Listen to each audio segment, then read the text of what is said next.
હું ધોવીશ પણ સુકાવા તો તને જ પડશે. વાસણ હું ધોવીશ પણ ગોઠવવા તો તને જ પડશે. હારું. તું પગાર ભલી આખી લઈ લે પણ જ્યારે મને જરૂર પડશે ત્યારે તને મને આપવા જ પડશે. હારું.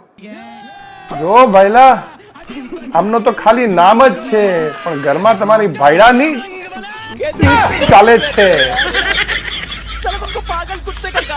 આપણો નલા હા બોલ. તમને એવું નહીં લાગતું કે ગયા જન્મમાં આપણે બે પતિ પત્ની હતા? બિલકુલ નહીં ને. ચમ કારણ કે એકની એક સજા હે ને ભગવાન બે વખત ના હાલે માણસને.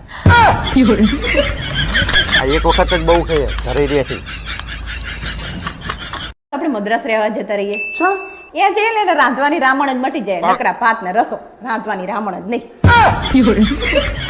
રાંધવા માટે થઈને તારે મને અહીંયા લઈ જવો. હા બોલ. એવી કઈ વસ્તુ છે કે જેને આપણે ફ્રીજમાં મૂકીએ ને તોય ગરમ રહે? એવી કોઈ વસ્તુ ના હોય હવે. તમે તો હા બુદ્ધિ વગર ના હો. ગરમ મસાલો. એ ગરમ રહે. ગરમ મસાલો કહેવાય ને, પણ ઠંડો મસાલો કહેવાય.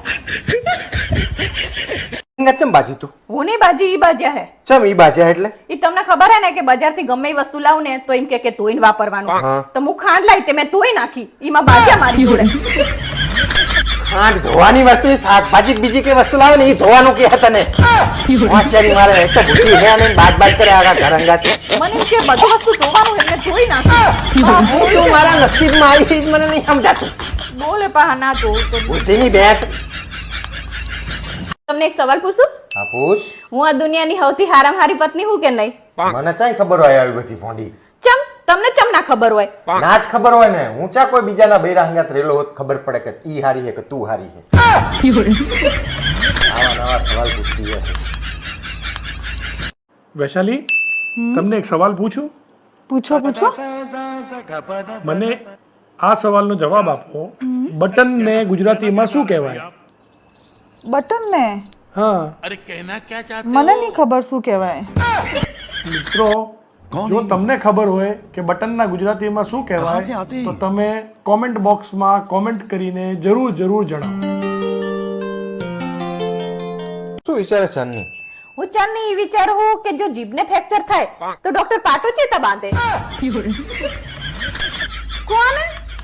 ભૂલ થઈ ગઈ મારી. મેં તને સવાલ પૂછ્યો મારા બાપ. તું જે વિચારતી વિચાર. મારું લોહી ના પીસ. હા આ કુંવારા હોય એને પૈણું હોય હા અને પૈણેલા હોય ને એને છૂટાછેડા લેવા હોય. વાત બરોબર છે? હા. પણ આ છૂટાછેડા લીધેલા હોય ને ફરી વાર ચમ પૈણું હોય ને ઈ મને નહીં સમજાતું. શું કાંદા કાઢી લેવાના હોય સમજાતું. હવે તમારે બહુ બધી પંચાયત લો. એક વખત લાઈન પસ્તાણા હોય તો ફરથી બીજી લાઈન ઊભી કરવી સામે. એટલે તમે પસ્તાણા હો. હા તો પસ્તાણા જ છીએ.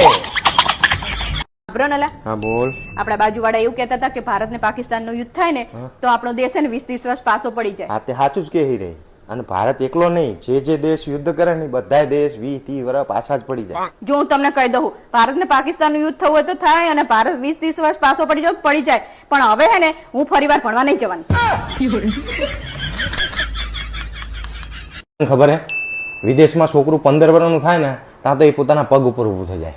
ઓહો, ઈમાં શું? આપણા ઇન્ડિયામાં તો 12 મહિનાનું થાય ને તો દોડવા માંડી જાય. અલી પગ ઉપર ઊભા થાવ એટલે કમાવા માંડે એમ. તો પણ પહેલા ચોક પાડો ને તમે. પણ તને આટલી સામાન્ય બુદ્ધિ નહીં.